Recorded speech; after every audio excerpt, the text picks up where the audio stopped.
Bien, ayer le hicimos la entrega del guante de oro a José Hernández. José Hernández es el propietario fundador del grupo Caribe Tour, que tiene la empresa de transportes, remesas, bancos y hoteles.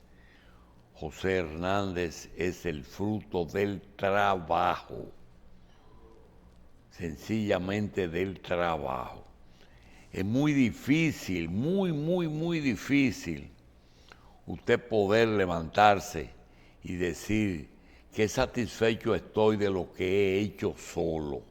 Siempre hay una mano amiga que ayuda, pero a veces esa mano amiga llega después que usted comienza. Aquí hay muchos ejemplos. Todo no es una herencia. Todo no es alguien que puso la primera piedra. Sin embargo, el valor de José está en que comenzó solo de abajo, solo, y con el trabajo del día a día, pues ha logrado que todas esas empresas que tienen que ver con el transporte,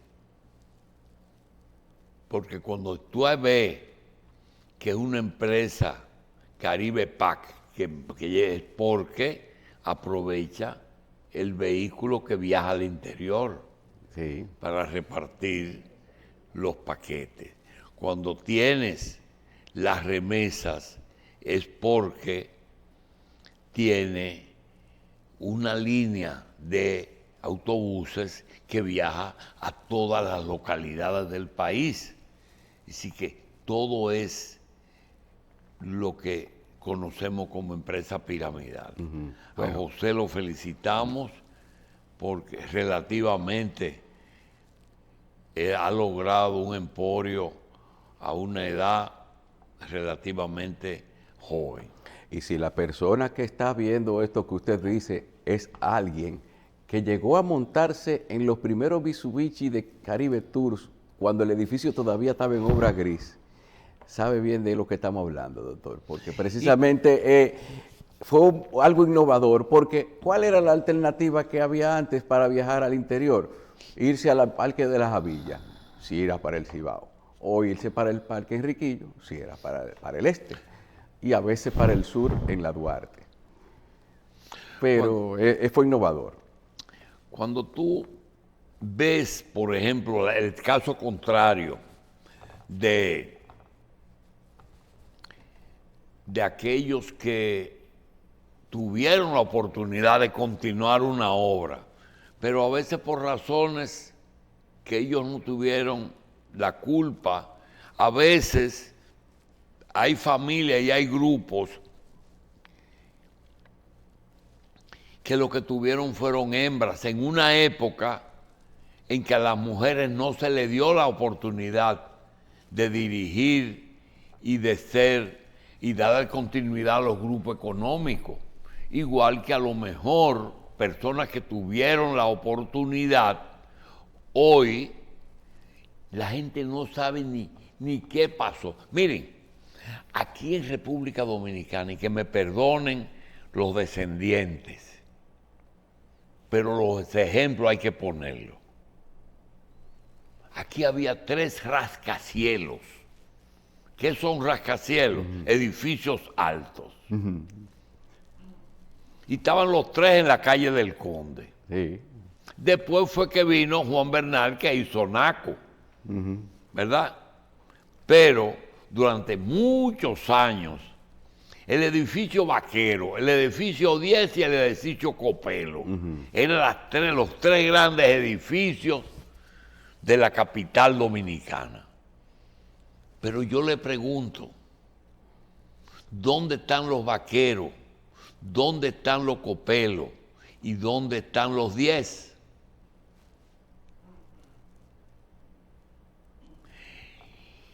Y posiblemente no es que hayan sido ineficientes. En el caso de los vaqueros, lo que ocurrió fue que sus hijos se hicieron profesionales. Sí.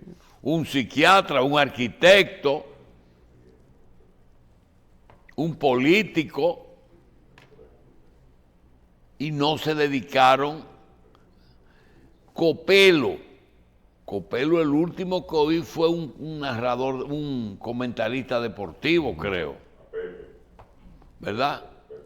Y de 10 se relacionaron, después creo que con los Bonetti, y el último que conocí fue a Manolito.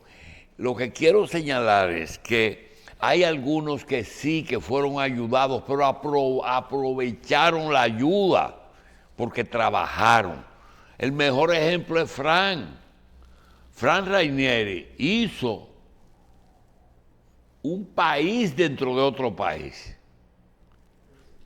Dice, y lo hizo solo. No tuvo ayuda. Le dieron una autorización de un aeropuerto y consiguió financiamiento y consiguió socios. Porque tú puedes tener ideas geniales, pero si tú no consigues el financiamiento, tú no puedes. Y te voy a decir, y no heredó fortuna, sino fue trabajo. Por eso fue que yo le pregunté una vez que si usted conoció al papá de Fran. Sí, yo lo conocí. Sí. Yo lo conocí, pero a veces las segundas generaciones tuvieron más éxito que la primera. Esa primera generación de los italianos de San Juan y de Asua, los Cicones, los Marrancini, los Marra, los Betances, esa gente no eran ricos. Constantino Marrancini, que era tío político nuestro, casado con una tía, no era un empresario como sus hijos, pero los hijos supieron multiplicar lo que recibieron. Sí. Que ese es un fenómeno que hay que resaltar. Y en el caso de Fran, eso no era nada, eso era inexistente. Fran Rainieri fue de los primeros que cambió la terminología y el valor de que el propietario de tierras de playa entendían que eso no valía, que lo que valía eran tierras de producción. Sin embargo, se invirtió y en la playa comenzó a valer, ¿verdad? Sin dejar de valer lo otro, porque lo otro crece. De manera que hoy nosotros quisiéramos reconocer, como decíamos, dos omisiones, por no decir dos errores. Uno, el que llevamos a cabo con el presidente de la República. A nosotros nos hubiera gustado que un hijo de José Rafael Abinader hubiera resuelto todos los problemas que estaban pendientes. Pero eso no es posible. Lo que pasa es que como los problemas nos agobian en el día a día, uno quisiera que los resuelvan, pero todo no se puede resolver. Y sobre todo hay algo que tenemos que entender. La Constitución en países democráticos prohíbe mucho el resolver cosas. Mira, ¿de qué se está acusando al presidente de los Estados Unidos? De autoritario y de dictador. Porque él se propuso y va a cometer errores. Pero quizás, si rectifica, puede ir aprobando cosas y será quizá un gobierno para los Estados Unidos. Sí, hay gente que le tiene tirria y odio al animal, al salvaje, pero él está gobernando para Estados Unidos. Y cuando tú ves que el hombre más rico se le va, es porque demostró que el rico no iba a ser más rico con la asesoría que le estaba dando al gobierno. Que se está equivocando, sí, porque el que hace cosas se equivoca. De dos cosas se equivoca en una, pero hacer cosas es positivo. Lo malo es la España boba, esos que van y se sientan y no hacen nada. Esos sí tienen problemas, para que los otros lo vean. Entonces, en democracia es difícil, sobre todo cuando tú tienes un país que tiene problemas eternos. Aquí hay problemas eternos. Y le echamos la culpa a otro y al gobierno. ¿Ustedes creen de verdad que el problema haitiano es un problema de Luis? Luis Abinader se dio cuenta de que había que ceder, porque Estados Unidos es un poder. Ayer le decía yo, en uno de esos programas que nos invitan, que posiblemente a Iván Ruiz, a Lisette Selman y a Víctor Gómez Casanova y al director de Migración, posiblemente el presidente de la República tenga que cancelarlo. ¿Por qué? ¿Por qué? Porque el director de Migración está deportando mucha gente y él no está ahí para deportar tanta gente. Tiene que deportar menos. Es por eso. Y que suficiente oposición tiene el gobierno de parte de todos los medios para que Radio Televisión Dominicana sea la primera tribuna en que todo el mundo se puede expresar, como nunca antes. Solamente la revista en los años 90. Mire, doctor. Solamente, óyeme, los van a votar porque ellos no están para eso, por lo menos callar, que es lo que han hecho siempre. Y no es que él sea dictador, es que entonces quien tiene que defenderlo se suma a los problemas, porque son muchos, callar los problemas. Mire, en educación, de verdad el problema es el suplidor y el maestro. Aquí hay colegios que le venden libros a los alumnos antes de aprender a leer. Sí. Y te lo pruebo. Es verdad. No es que yo te lo pruebo. Sí. Le venden. Hay una niña de primer grado que le vendieron 12 libros. Ay, Dios mío. Y se lo prohibieron que vaya, lo lleve a su casa. Tiene que dejarlo en la escuela. Ay, Dios. Oye. Entonces, señores, hay problemas que no son del gobierno y nosotros se le hemos cargado al gobierno. Es salud. No se quiere decir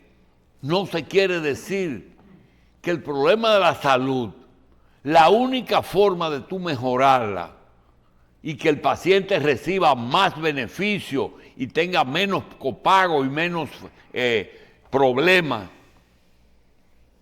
es si le descuentan un poco más de su sueldo.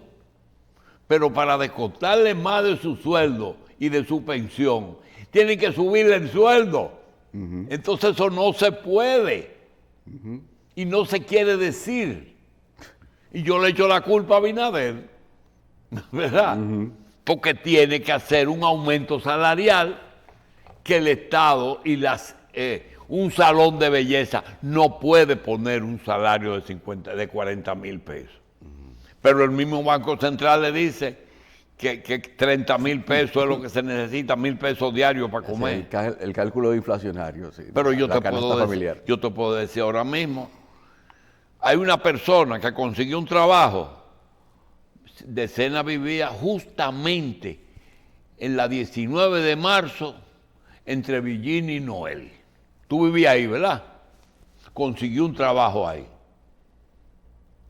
No pudo coger el trabajo. ¿Y por qué? Porque el salario era de 22,000 pesos. Y él vive en Las Palmas de Herrera.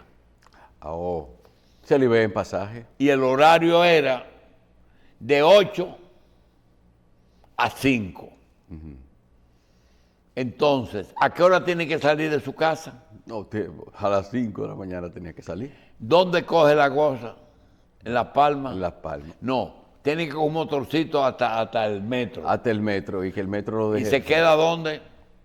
En el Centro Olímpico. en el Centro Olímpico Y del- para después bajar. Y del Centro Olímpico baja. A la Independencia, después un carro. Son 3 transportes, 3 transportes. Y para regresar 3 más.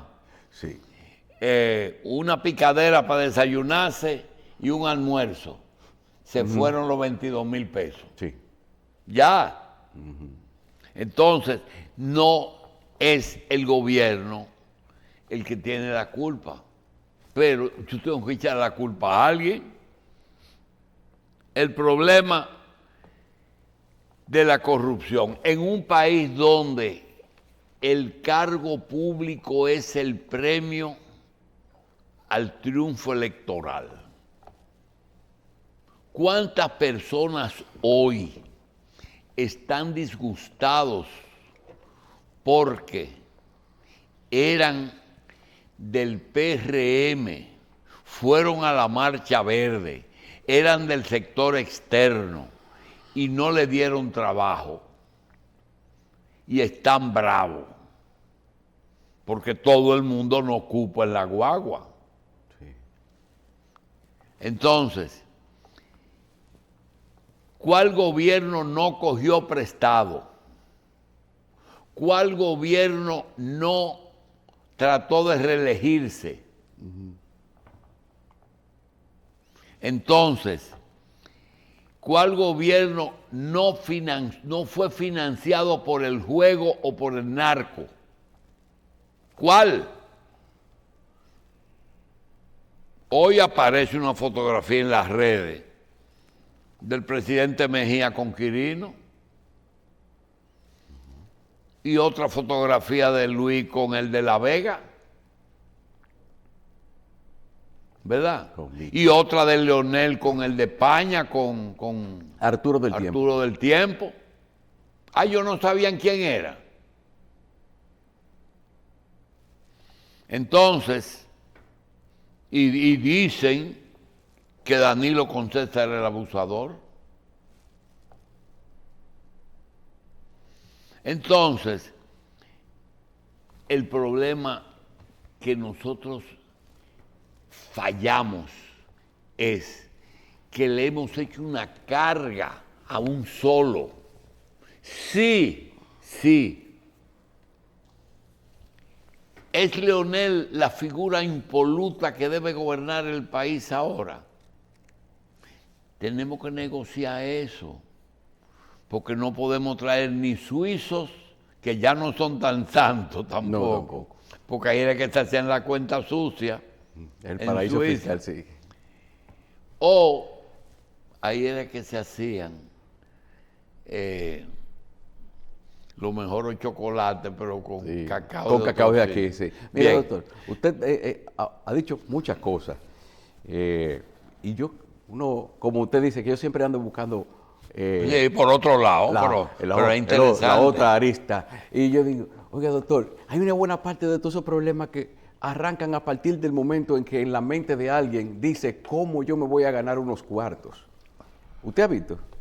Pero es que no en el momento, es que la mente de alguien siempre está en eso. No, pero desde que no, siempre es lo normal, siempre tener sus ambiciones, El pero problema- realmente, pero cuando la gente dice, ok, hay que hacer esto, pero hay que hacerlo no quizás como más conviene, ni siquiera como la solución más eficiente en términos de costo y de rapidez y de beneficio de más personas, sino de cómo me voy a beneficiar yo primero. Lo que pasa es que, y él sabe que yo no tengo nada que buscar.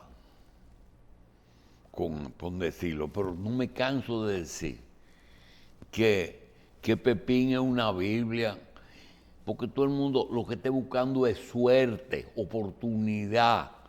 Y él dice, tengo más suerte mientras más temprano me levanto. Así mismo. Es decir, que el problema es que nadie se le ocurre trabajar, sino, déjame ver por dónde es. Tengo un muchacho que me están diciendo que tira durísimo. Sí. Óyeme, Julito, y Félix de Sena no conoce a algún escao que me lo pruebe, para ver si le dan un bono, pero todo el mundo no tira 90. Entonces, el problema es que el muchacho en el barrio ya tiene unas conexiones muy buenas con unos tipos ahí que venden una cosa, un punto de droga. Sí. Eso es más fácil, ¿verdad? Ya la cosa está que mucha gente piensa primero en cómo hacerlo mal. Fácil, no, Cómo hacerlo fácil. ¿Cómo hacerlo fácil? Hacerlo no es malo, ¿Cómo hacerlo poliquiera? fácil. Porque, por ejemplo, el matrimonio braguetazo es viejo. Sí. ¿Cuál es? Bueno, aquí no me venga con un salta para atrás. Aquí me trae un muchacho que sea, que nos resuelva el problema. Sí. O al revés, el muchacho que busca una hija de alguien con cuarto o una vieja con cuarto. El poder en democracia no es fácil, todo no lo puede, le es muy difícil justificar las cosas. Y tiene un problemita adicional y es cuidar sus funcionarios, porque la concepción que tienen es, ya nos vamos en el año que viene. El 16 de agosto nos vamos. Yo no he podido hacer contacto ni sé quién va a ganar. Entonces, aquí a la garata con puño. Ese es el principal problema que va a tener Luis. Cuidar. Seguridad nacional, su principal encargo es vigilar los funcionarios, a ver cuáles son los patriotas.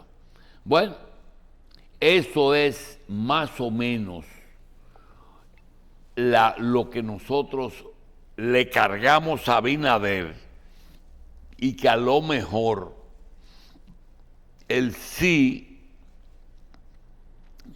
tenía una orden de prioridades diferente a la que uno esperaba, pero quizá yo estaba esperando milagros. El otro tema es el tema de la ciudad colonial. Decíamos, y ahí no es verdad que toda la culpa no es del que maneja la reforma. ¿Qué es lo que se está haciendo en Ciudad Colonial? Ciudad Colonial es la ciudad, se fundó en 1496 del otro lado del río. Nicolás de Obando la trajo para este lado hace 523 años, en 1502. Pero me puse a ver qué quiere turismo, qué quiere el ayuntamiento, qué quiere el gobierno, qué quiere patrimonio, qué quiere cultura. Y yo me pregunto, y yo le pregunto a Feli, al maestro Solano, a Melvin, a ti, ¿qué quiere decir es remodelación, restauración? Es que yo creo que No, pero es restauración. Mire, ahí lo que procede es preservación. No, ¿qué es lo que ellos buscan? Preservar y restaurar. Parece que Es decir, eso es que lo no se destruya lo que hay, Claro. que no lo desnaturalicen, no lo conviertan en otra cosa, y que lo que se hizo ver si se puede revertir, porque en 500 años se revirtió esa situación. ¿Cuál era la zona? La zona, a pesar de que es intramuros y está bien delimitada, la zona, el primer signo que tiene, ¿dónde estaba el sistema de drenaje? ¿Cuántas calles tenían drenaje cuando Nicolás de Obando?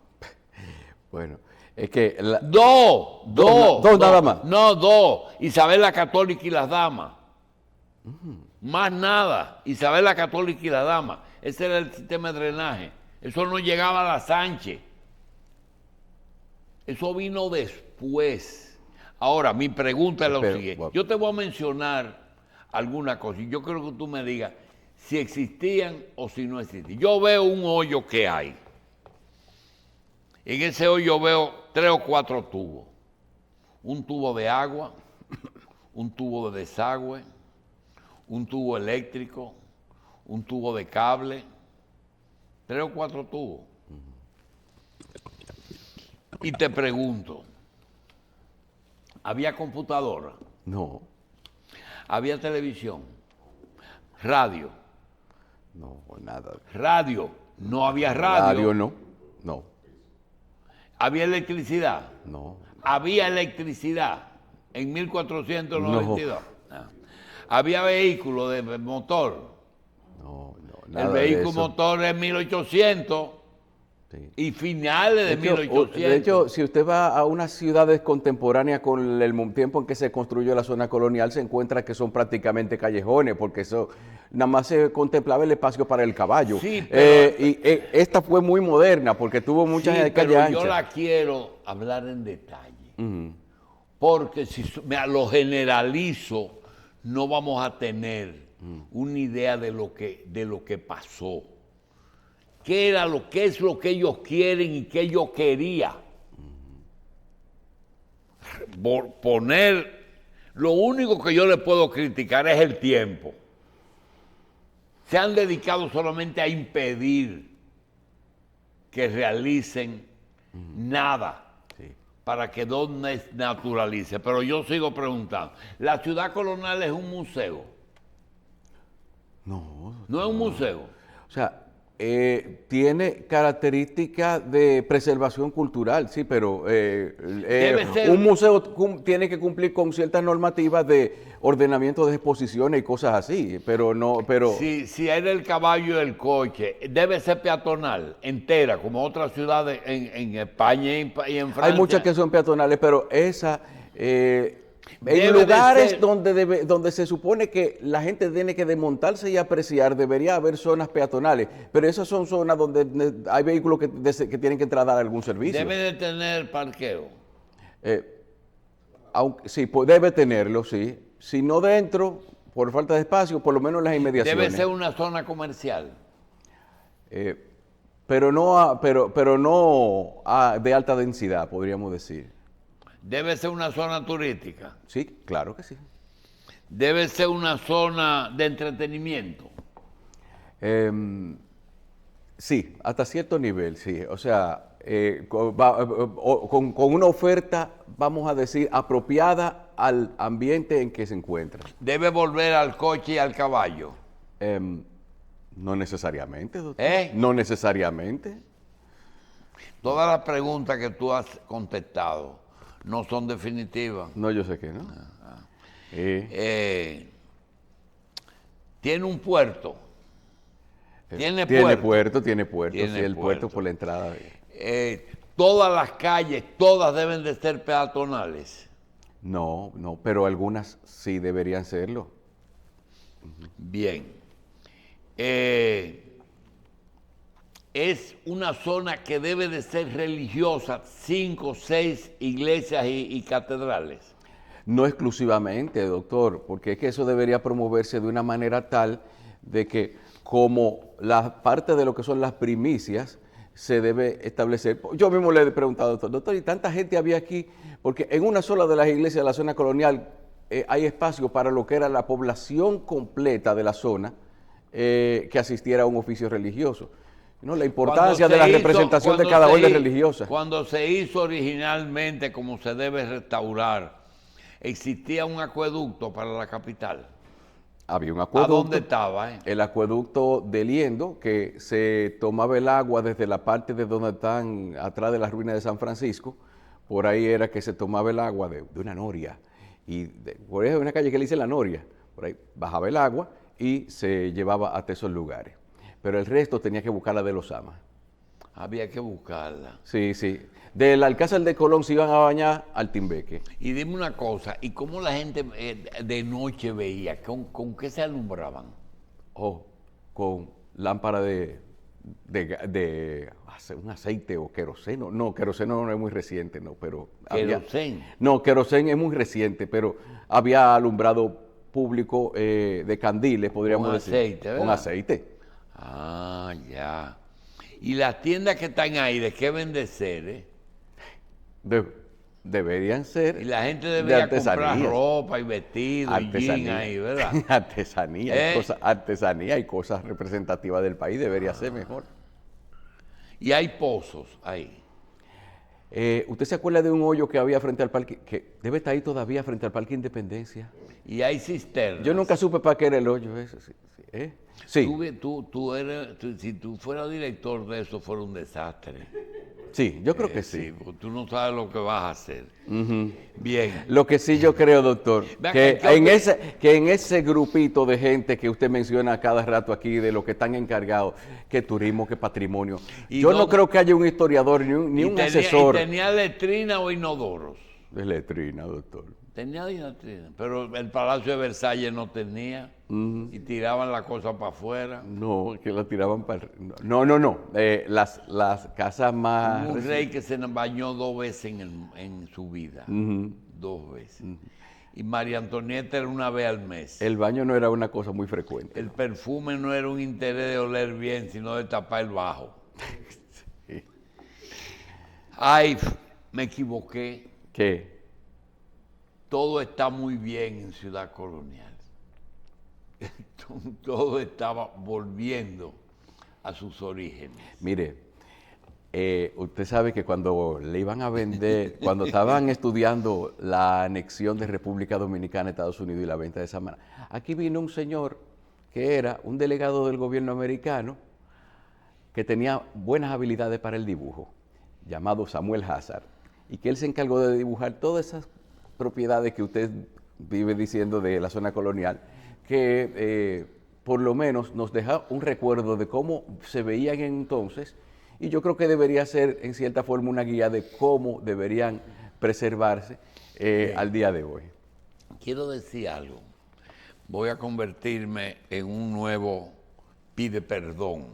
¿Cómo va a ser? Bueno, eso está de moda, pedir perdón.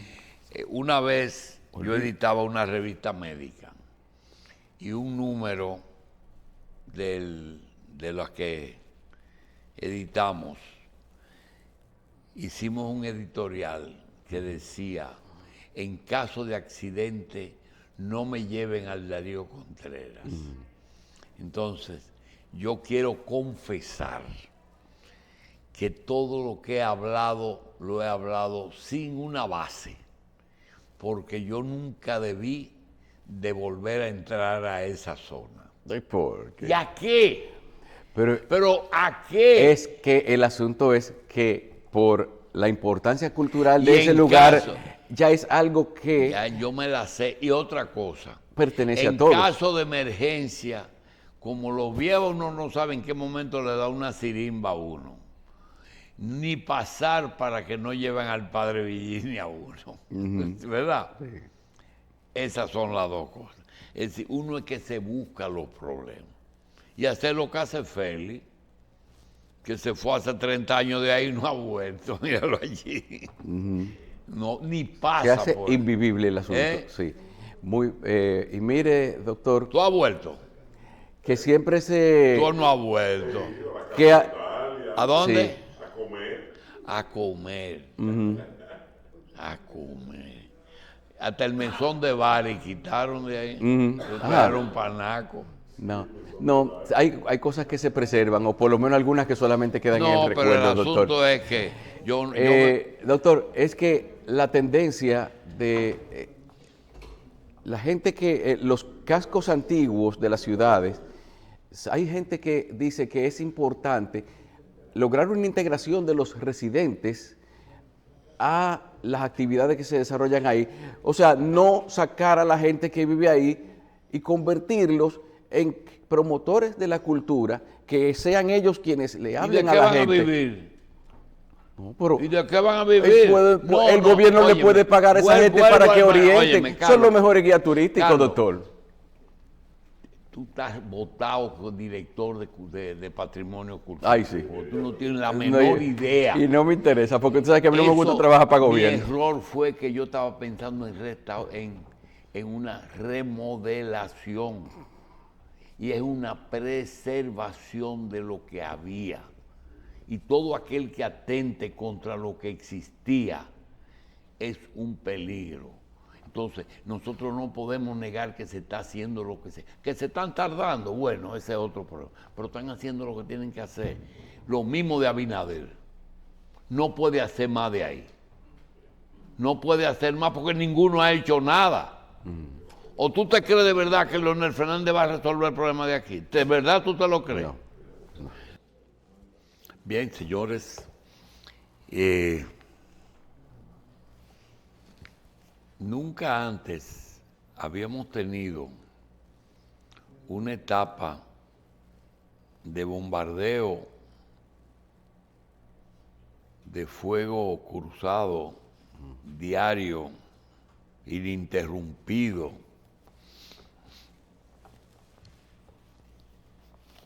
contra personas, funcionarios, de parte de usuarios de las redes, aún sin que tengamos una legislación que controle o castigue el delito a través o el delito que hayan cometido a través de las redes.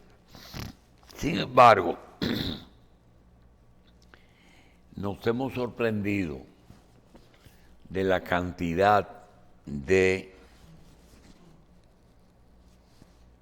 perdón que se ha pedido en los últimos días por parte de personas que lucían muy convencidos de que estaban expresando acusaciones muy concretas, con pruebas vimos que con la misma facilidad que hicieron su señalamiento, hicieron sus rectificaciones. No conocemos el mecanismo, pero estoy seguro que si la ley no los obligaba, tenían que esperar los resultados de los juicios por parte de aquellas acusaciones que se le hicieron posteriormente. Me resulta totalmente imposible de determinar las razones porque esas 2 o 3 personas fueron tan radicales pidiendo excusa y perdón. No sé cuál fue la razón, pero parece que es tiempo de pedir perdón, tiempo de pedir excusas, tiempo de, yo no sé si de rectificar, pero sí debe ser tiempo de reflexionar y tiempo de actualizarse. Para nosotros, los que somos menos jóvenes, nos resulta difícil poder seleccionar lo bueno de ayer y lo bueno de hoy, para separar lo malo de ayer y lo malo de hoy. Porque lo bueno de ayer es bueno siempre, y lo bueno de hoy y lo malo de hoy y de ayer será malo siempre. Y ese es el principio que debe regir. Y además todo sale, todo a la larga. Esa gente que se vieron obligados a pedir excusa, tienen un problemita y es que han perdido mucha credibilidad. Le va a ser muy difícil volver a sus antiguas actividades, porque no tienen la fuerza moral que lucían tener con la audiencia que tenían. No sabemos qué va a pasar. Inclusive, algunos de ellos que eran nosotros yo no voy a rectificar. Vimos que ayer se rectificaron otras personas. Pero nosotros seguimos diciendo cosas que esperamos les sirvan a las nuevas generaciones. Hemos cometido, más que errores, muchísimas verdades dejadas de decir. Porque a veces ignorar o callar una verdad no es bueno, sobre todo cuando uno se traza el transmitir experiencia. Y te lo dice, mira, tú no hablaste de tal cosa, no mencionaste tal cosa, porque uno trata de lo importante. Ahora mismo estaba viendo que fallamos en cuanto a una crítica que en algún caso le hiciéramos al periódico más antiguo de aquí. Veíamos que el Listín Diario en su primera página tenía una línea diferente al resto, no tenía la noticia principal. Han asumido un tema que ellos entienden que es un tema que no ha sido tratado por el poder o que se le debe prestar atención.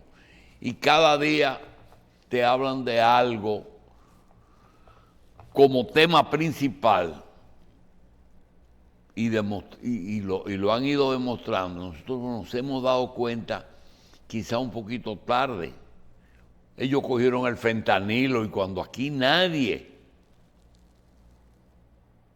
había tenido la experiencia ni la información de la cantidad de daño que produce ese producto. El Listín cogió 6 primeras planas y se lo dedicó al fentanilo, con pruebas. Y así toman temas que aparentemente no son los temas de primera plana o de interés del propietario del medio. Los propietarios de los medios le ordenen a sus directores, sobre todo en lo económico, destacar ciertas cosas, porque para algo tienen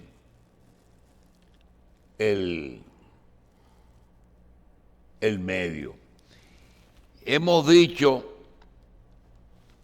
que hay mucha gente que tiene bienes, tiene riquezas, pero es muy dependiente del poder político. Por ejemplo, 2 negocios que son buenos, solamente con la voluntad política se van a pique. El tema de generar energía.